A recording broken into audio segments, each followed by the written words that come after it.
مکتوب نمبر 32 معاویہ کے نام۔ بسم اللہ الرحمن الرحیم۔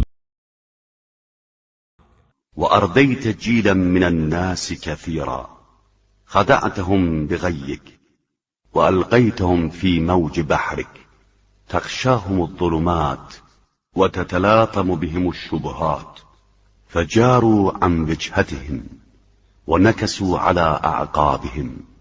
تم نے لوگوں کی ایک بڑی جماعت کو ہلاک کر دیا ہے کہ انہیں اپنی گمراہی سے دھوکے میں رکھا ہے اور اپنے سمندر کی موجوں کے حوالے کر دیا ہے، جہاں تاریکیاں انہیں ڈھانپے ہوئے ہیں اور شبہات کے تھپیڑے انہیں تہو بالا کر رہے ہیں۔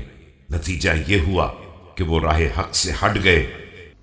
وتولوا على أدبارهم وعولوا على أحسابهم إلا من فاء من أهل البصائر فإنهم فارقوك بعد معرفتك وهربوا إلى الله من موازرتك إذ حملتهم على الصعب، اور الٹے پاؤں پلٹ گئے اور پیٹھ پھیر کر چلتے بنے اور اپنے حسب نسب پر بھروسہ کر بیٹھے، علاوہ ان چند اہل بصیرت کے جو واپس آ گئے اور انہوں نے تمہیں پہچاننے کے بعد چھوڑ دیا اور تمہاری حمایت سے بھاگ کر اللہ کی طرف آ گئے، جبکہ تم نے انہیں دشواریوں میں مبتلا کر دیا تھا۔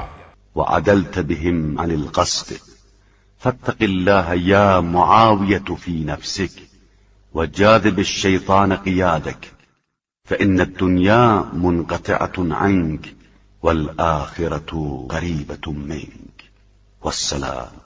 اور راہ اعتدال سے ہٹا دیا تھا، لہذا اے معاویہ اپنے بارے میں خدا سے ڈرو اور شیطان سے جان چھڑاؤ کہ یہ دنیا بہرحال تم سے الگ ہونے والی ہے اور آخرت بہت قریب ہے۔ والسلام۔